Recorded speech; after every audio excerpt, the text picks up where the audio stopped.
فلهم أجر غير ممنون فما يكذبك بعد بالدين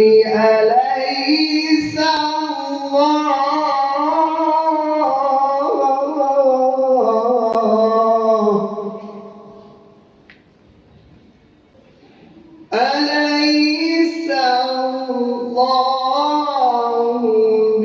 بأحكم